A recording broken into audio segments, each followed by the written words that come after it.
So, hello guys! Hello mga katipid tips! So, yung negosyo idea po natin ngayon ay gagawa po ulit tayo ng Graham bar. Sa mga nagre-request po ng ibang flavor, so eto na po yun. At dalawang version yung gagawin po natin. Yung isa ay Graham bar at yung isa naman po ay Graham bar in a tub. Kaya panoorin nyo lamang po hanggang huli kasi yung tips, idea is nakapaloob na po yun dito sa video. At syempre, yung costing po natin is nasa dulo. Yung mga nagtatanong magkano po ba ang bentahan kapag naka-tab, so nandito na po yun, nakapaloob na.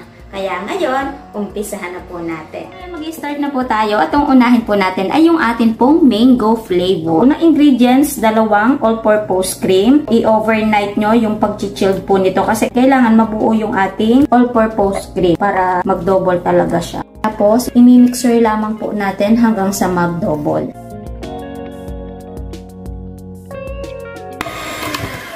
So, after 2 minutes, ilagay na din po natin ang whipping cream. Ang ginamit po natin ay kay Achievers. So, sa magtatanong kung pwedeng hindi na siya maglagay, pwede naman po yun. At kung magtatanong din po kung pwede kahit ibang brand, pwede rin po yun. So, imimix lamang din po natin hanggang sa mag-cream. Ito pong ating whipping cream. So, isusunod na din po natin ang condense at sasabayan po natin ng mixture. 3/4 lamang po ng isang lata kasi para sa akin is okay na yung tamis. Pero kung medyo nakukulangan kayo, pwede naman po nating ilahat ang isang lata. Sunod na din po natin ang iodizer para pangbalanse sa tamis. Sunod na din po natin ang isang lata ng evap. So, unti-unti lamang po ang paglalagay ng evap kasi nakadepende po yon sa cream po natin. Ngayon, kung sa tingin po natin ay lalabnaw na yung pinakang mixture po natin, so pwedeng hindi po natin ilahat yung isang evap. So, yung isang lata ng evap, pwedeng mapalahat, pwede rin naman po ang hindi. Pero dahil subukan na po itong mga ginagamit ko, is yung isang lata ng evap is mapapalahat. So, ganito po yung pinaka-texture ng ating pong mixture. Hindi siya ganun kalapot at hindi rin naman po ganun kalabnaw. Pagkatapos, isa-set aside lamang po natin ito at kuhanin naman po natin yung pinakang packaging or molder na gagamitin po natin. So, dito sa una is gagamit po tayo ng 500 ml tub. Kumuha tayo ng isang lalagyan. Lagyan ng 1/4 cup ng tubig. Kung kulang, magdagdag na lamang po tayo. Dahil yung pinakang Graham po natin ay isasawsaw po natin ito. So, mabilis lamang po para hindi po madurog yung Graham po natin. So, yung lalagyan po natin ay kalahati po lamang kasi yung pinakang gitna is palaman. Tapos dito gagamit tayo ng fresh fruits. Kahit anong fresh fruits na po yung gamitin natin dyan. Tapos kalahating kilo po yung pinakang sukat po nito. So hahatiin lamang po natin dito sa ginawa po natin. Tapos dito pwedeng magdurog tayo, gawin nating Fury Mango para ma-layer din natin dito. Para may buo, diba? Tapos may syrup. So after po ng ating fruits, pwede na po natin lagyan ulit ng pinakang cream po natin. So, huwag po natin masyadong kapupunuin kasi maglalagay pa po tayo ng Graham po natin. Tapos baka mamaya maglalagay din po tayo ng takip. Hindi na po natin maitakip. Okay, so ilagay ko po muna sa freezer and then magbabalik po tayo. Gumawa na din po tayo ng pangalawang flavor. Ngayon, dito na po natin imimix. So, dun sa ginawa natin kanina is meron pang natira. Ngayon, ang gagawin ko, isasama ko na siya dito sa pangalawang flavor po natin. Ilagay na po natin ulit yung ating ingredients. So, unahin na natin ang dalawang all-purpose cream. So, imix na po natin ulit hanggang sa mag-double. Para isang mix na din po, isabay na din ang whipping cream.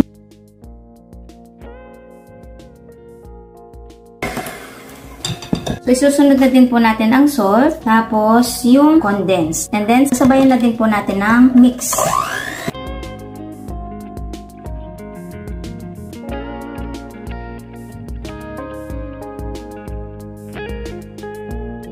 So, dito isang lata yung ilalagay natin kasi mamaya is maglalagay ako ng cocoa powder. So, baka medyo matabunan yung pinakang tamis. O kaya, inilahat na po natin yung isang lata. And then, imimix ko lamang din po ito. At pagkatapos, isusunod na din po natin ang isang lata po ng evaporated milk.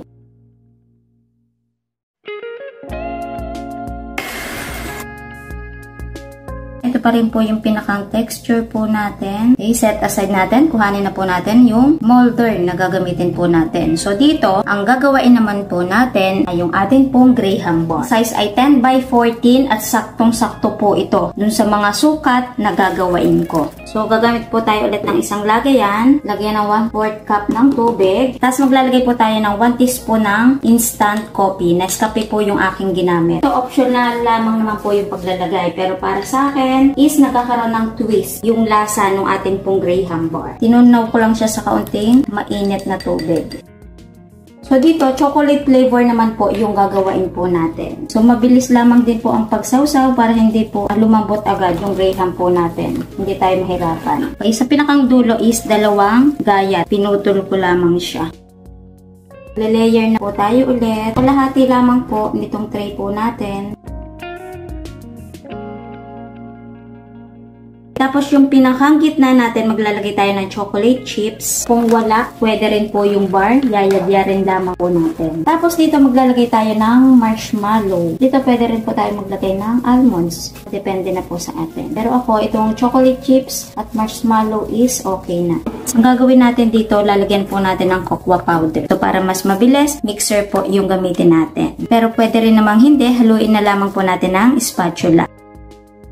Tapos maglalagay na din po ako dyan ng 1/4 teaspoon ng instant coffee para pang pa-strong lang din po ng lasa ng pinakang chocolate. So saglit lang naman siyang i-mix. Kuhanin na po ulit natin yung tray po natin.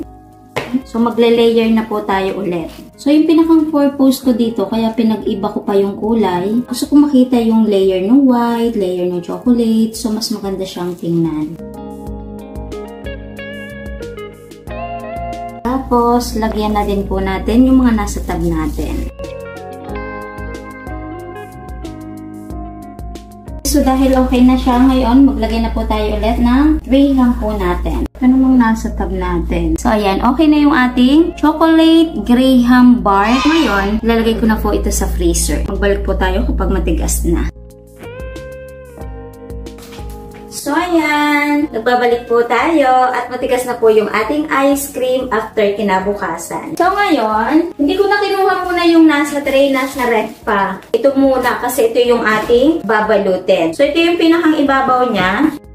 Lalagyan ko lang siya ng sapin sa ibabaw. So, di ba 1 inch yung taas ng ating tray. So, mas mahigit po ito sa 1 inch.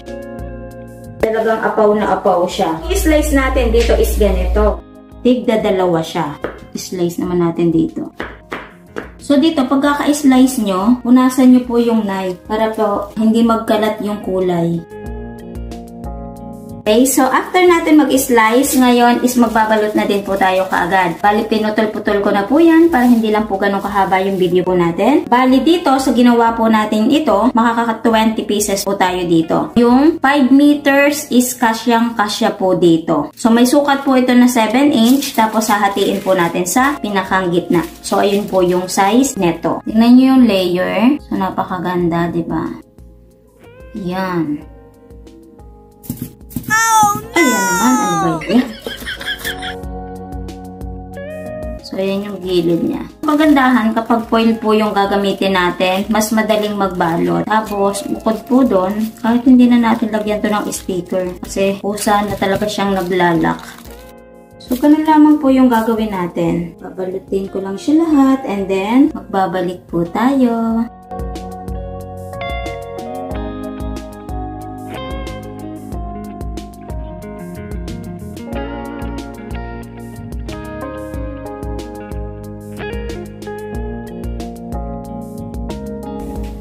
Okay, so eto na yon. Natapos din tayo. Tigas na din po ito lahat. So, yung first batch natin, yung mango flavor, so naka 7 piraso tayo doon. So, ito yon. 3, 6, 7. Doon sa second batch naman po natin na chocolate flavor, 20 pieces tayo doon sa in-slice natin, kada isang tray po na ganito. And then, makakakuha po tayo ng 2 tab. So, kung gusto natin itong i-slice, ito, makakakuha pa tayo dito ng 6. Kaya, estimate makaka 26 pieces po po tayo na Graham bar. So ngayon, ito, ibabalik ko na po sa ref yung iba. Kasi sayang naman, di ba? Matutunaw. So paiiwanan na lamang po natin is isang mango. Kasi ito naman pong chocolate bar na to is parehas lamang po ng flavor nito. So ito lahat yung ipapalagay ko sa freezer. Itong Graham bar natin na ito, natagalan na tayo dito sa labas kasi, di ba? In-slice pa natin, nagbalot pa tayo. So ito pa rin siya. Hindi pa rin siya nagme-melt. So ganito pa rin yung itsura niya. Okay, so although may pagkalambot na siya, pero hindi siya yung umaagos. So ito yung purpose ng ginawa po natin kasi makikita natin yung layer na white at saka yung chocolate. Tapos yung marshmallow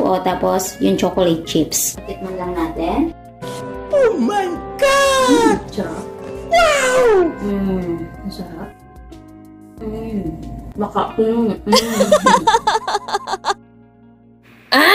Okay, so unang-una kahit inilagay natin dito yung isang lata is okay pa rin naman yung pinakang tamis niya. Pero kung talagang hindi tayo mahilig sa matamis, so 3/4 can lamang po yung ilalagay po nating condense. So malalasan natin dito yung pagka-chocolate at mahalaga yung coffee po natin dito kasi siya po talaga, yung para talagang nagpapalinamnam dito sa Graham bar chocolate po natin. Siya yung bumabalanse. Tapos, ang nakakatuwa doon, kahit na siya ay malambot, bakit parang lalong sumasarap? So, masasabi talaga natin na chocolate flavor. Ngayon, ito naman pong ating mango.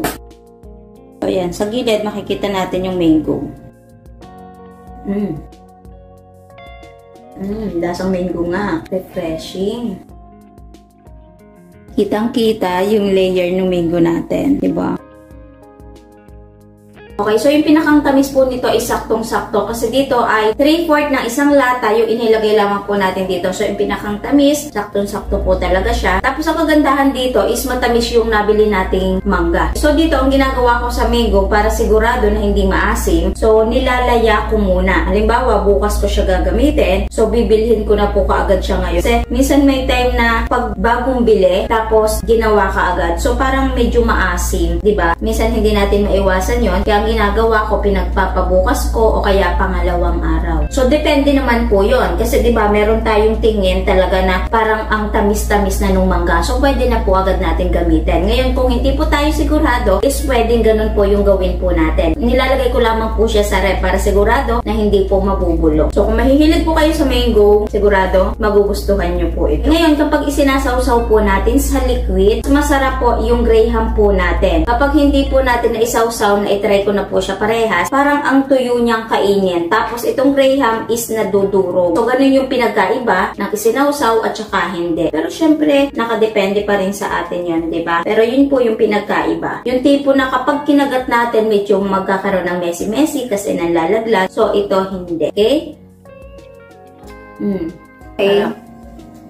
So, ayan, magkokosting na po tayo at magkokosting pa rin po kayo ng sa inyo kasi iba't iba po tayo ng lugar. So, iba-ibang presyo yung mabibili po natin. Basta mahalaga po dito, bibigyan ko po kayo ng idea sa pinakang costing po natin. So, ang unahin po natin ay yung Graham bar in a tub po natin. So umpisahan po natin sa all-purpose cream, dalawa po yon, 142 pesos. Sa Graham na ginamit po natin, 63 pesos. Condensed, 43 pesos kahit 3/4 lamang po ng isang lata para meron po tayong pag-a-adjustan. Or kung gusto natin, ilahat po yung isang lata. Mango, 75 pesos, bali kalahating kilo po yun. So pagsamahin na po natin yung asin at saka whipping cream na ginamit po natin, 35 pesos. At isang lata ng EVAP, 31 pesos. Plus na din po natin dito yung other expenses. Yung packaging po natin, nakaka-7 tab po tayo, 42 pesos. Sa labor at saka sa kuryente po natin, sabihin na lamang po natin na 50 pesos kasi 7 tab lamang naman po yung pinag-uusapan po natin. Kaya ang total po lahat ay 481 pesos. Ngayon, i-divide po natin yan sa 7 tab na nagawa po natin. At ang kalalabasan po ng 68.71 yung pinakampuhunan po natin dito. Ngayon, sabihin na po natin na 69 pesos. Halimbawa, maglalagay po tayo dyan ng sticker, diba? Presyuhan po nito is pwede po natin siyang ibenta ng 100 pesos at kapag minus po natin yung puhunan puhunan, posible na tumubo ng 31 pesos. I-times po natin sa 7 tab at ang kalalabasan po nun, posible po tayong tumubo ng 217 pesos. Ngayon, halimbawa, kinarir natin yan at araw-araw nakakabenta na po tayo ng 7 tab para meron lamang po tayong idea. So, kapag itinimes po natin yun sa 30 days, posible po tayong tumubo ng 6,510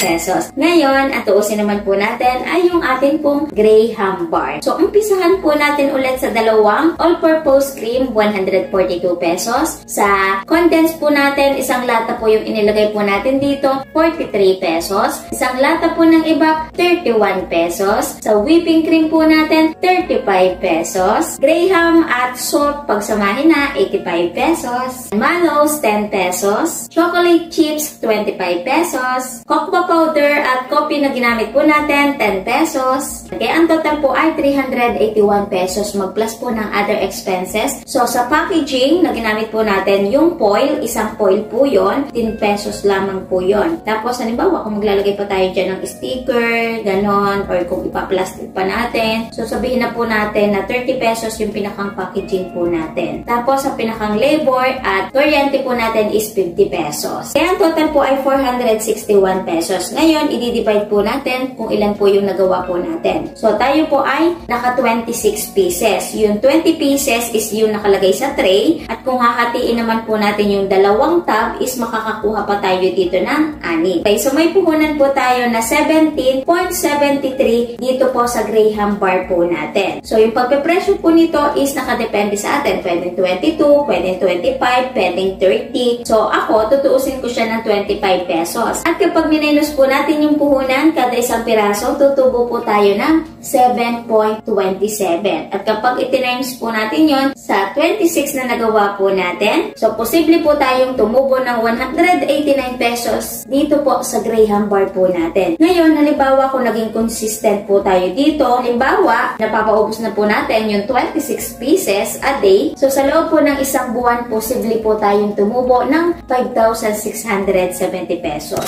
So, imagine mga katipid tips, no? Halimbawa, nadodoble na po natin yan, natitriple na po natin yan. Para sa akin, hindi naman po siya imposible kung talagang pursigido po tayo sa ginagawa po natin. So, talagang minsan, hahabaan lamang po talaga yung pinakang pasensya po natin sa pagninegosyo. Talagang tagaan po yan hanggang sa makuha natin yung tamang timpla na para sa atin na negosyo or tamang timpla nung sarap nung ititinda po natin. Mas magiging matatag po yung negosyo po natin kapag ganun po tayo. Kasi diba, the best pa rin po talaga yung sariling experience no sa mga ginagawa po natin. Okay, so sana bago po ulit nagtapos yung video po natin, ay meron po ulit akong naidagdag na magandang negosyo idea po sa inyo or panghanda po natin ngayong Pasko. Kita-kits na lang po ulit sa mga next video po natin. Bye!